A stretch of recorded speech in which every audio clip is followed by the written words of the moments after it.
Oh, this meal was fantastic. Yes, it was. I'm glad you could all meet me here today to celebrate my amazing feat of unifying the German states together. Now that we've made it through the meal, I'd like to introduce dessert. A favorite dish of mine, the Black Forest cake, as a delectable dish to die for. Wow, tell us more about this cake. How did you make it? Yeah, it seems kind of familiar to how you unified Germany. You know, the way you have to unite the ingredients to make a cake. Oddly enough, you're right. I can even explain to you how I made the cake and how it parallels the unification of Germany. Some wonder whether I was a supreme opportunist or a master planner. It may seem like the events were all planned out, as a historian such as H.A.P. Taylor may have suggested, but making the cake, just like unifying Germany, was mostly based on me being a supreme opportunist. It all started in the kitchen. Now, see here, when you're making a complicated dish like this, it's important to recognize the end goals and concept of really trying to unify the ingredients in a coherent way. I mean, honestly, my focus is to basically capitalize on what I think is the most important part of the dish. Now that I think about it, it's like my idea for Prussia's supremacy. Okay, so what was your first step in unifying Germany? I mean in making this cake. Well, first, you must prepare for what you're about to do. Begin by preheating the oven to 350 degrees Fahrenheit and greasing your two pans. Oh, okay. You know, this sounds really familiar to how you helped prepare Germany for their unification. Historian Kimberly Houston even supports this idea that you're a master planner. Well, it is similar. I used my domestic policies to ensure that Prussia was prepared for what was to come. Really? Tell us what happened next.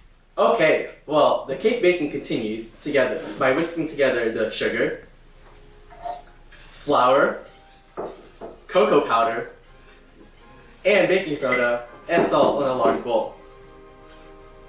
This step is a lot like the Polish Revolt in 1863 in Russia.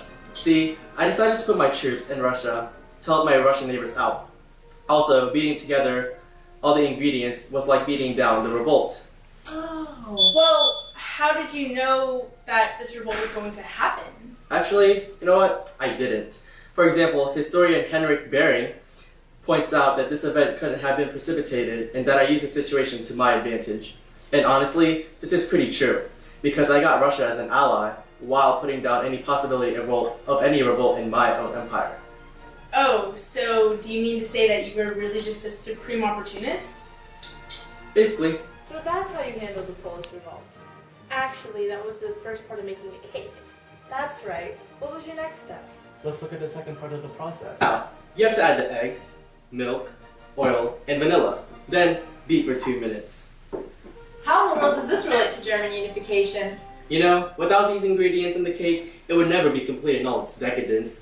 This is just like how without Schleswig-Holstein, the German people wouldn't have pursued nationalistic ambitions to fulfill the maximum German boundaries. In fact, Austria really helped to gain these territories by putting their own armies into action. To fight the Danish, just like the beater, was the final push to conquer the land, ingredients. We Prussians could have done it without any help, but that would have been too time-consuming. Oh, that makes perfect sense. So, would you say that you kind of took advantage of a situation here, or that you planned this event out? Actually, I didn't exactly plan this. I mainly used Austria's army, which was at my disposal, to take advantage of German nationalism to gain land. So, I guess you could call me a supreme opportunist here. Oh, that reminds me of my good friend from the future, George Kent. His magnificent career would lead him to believe that in this particular event, you were also a supreme opportunist. Ugh, I don't need any more press. Wow, so you made it through 2 steps of baking this delicious cake, also known as German unification. Yep, nearly finished. Don't stop there, keep going. Whatever you say. The next step is actually baking the cake. Divide the contents into 2 separate baking pans. These separate baking pans are like the 2 fronts upon which Prussia fought in the Austro-Prussian War in both Holstein and Austria. Oh wait, didn't the conclusion of the Schleswig-Holstein event kind of set up the grounds upon which the Austro-Prussian War was fought? I mean, you kind of planned that, didn't you? Coincidentally, I had actually given Austria the Holstein land strategically enough to ensure that we had the most advantageous position. Anyways, moving on to actually baking the cake. Bake 30-35 minutes and then remove from the oven to cool. This was like the Austro-Prussian War, as we have finished making just this part of the complete cake. just as Prussia had finished cutting themselves off from Austria and the Habsburgs and creating the North German Confederation. Wow, so you mean to say that this really was planned? I guess this does coincide with what historians Palmer, Colton, and Kramer all agree on. I distinctly remember them saying that you had set up a provisional occupation of Schleswig by the Prussians and Opolstein by the Austrians, right? Okay. And I mean, I guess it just kind of shows how you actually planned out your positions perfectly almost. So I guess that's it? But wait! There's more. I thought there was something missing. Yes, we haven't finished the icing on the cake yet. Well, don't keep us waiting. How do you make the rest of the cake? Look at the final step in making this German cake. The icing is sometimes considered the best part of this dish. All you have to do is combine the whipped cream, the heavy cream, powdered sugar, and vanilla extract. Upon making the final whipped topping, we must reflect on how this addition is just like the sweet, sweet German victory over the French in the Franco-Prussian War. Well, what do you mean? The French decided to declare war on us. Bad idea. Since they were the common enemy of all the German states, nationalist feelings led the South German states to fight alongside with Prussia, with the North German Confederation. Wait, so did you really need this war to complete German unification? I mean, to say, did you plan it? Well, I was already quite pleased with my progress thus far, and I didn't actually expect or plan for France to declare war on us.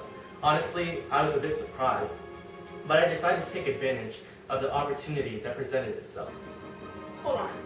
So you're saying that you were just a supreme opportunist then?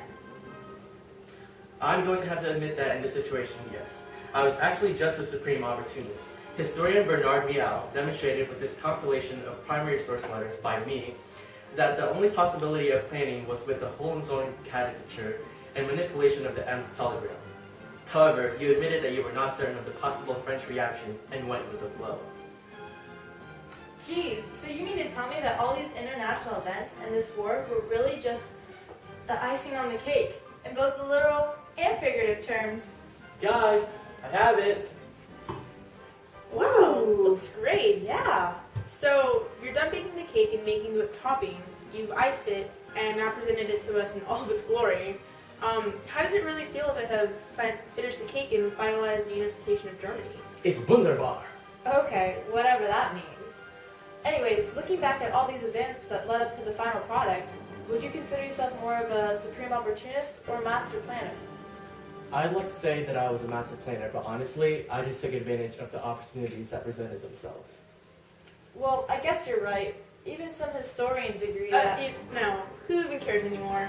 We have a unified Germany and the recipe for an amazing cake that's sitting right in front of us.